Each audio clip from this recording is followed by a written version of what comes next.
tactic not seen since the dying days of World War II. Desperate soldiers, sailors and pilots flinging themselves at their enemies in suicide attacks. But Philippine president has warned of the return of the kamikaze or divine wind tactics of the Japanese. Describing his dilemma in dealing with an immensely more powerful China in territorial disputes in the South China Sea, the president said he has few options other than to order troops to prepare for suicide missions.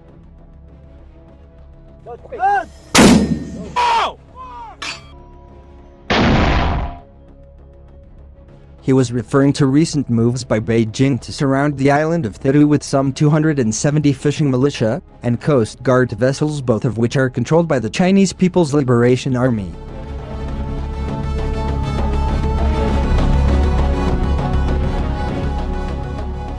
The Philippines Department of Foreign Affairs in a statement last week that their presence was illegal and a clear violation of Philippine sovereignty.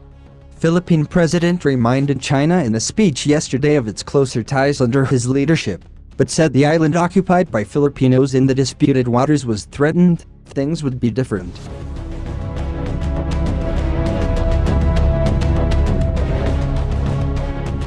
Let us be friends, but do not touch Pag-asa Island and the rest, Philippine President said in a speech to public officials. I will not plead or beg, but I am just telling you that lay off the Pag-asa because I have soldiers there.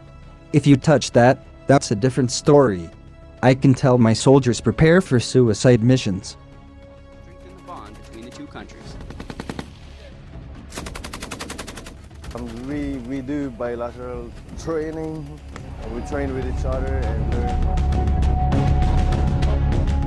Earlier in the week, Philippine Military Chief General Benjamin Madrigal said Beijing's incursions were becoming a serious concern.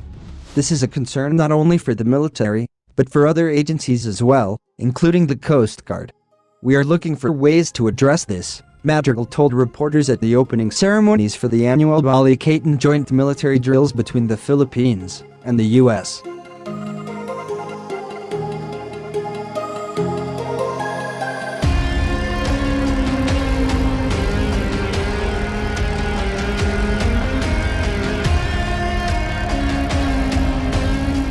Last month, two former Philippine officials filed a complaint with the International Criminal Court accusing Chinese President Jinping of crimes against humanity over his government's assertive actions in the South China Sea, which they say have deprived thousands of fishermen of their livelihood and destroyed the environment.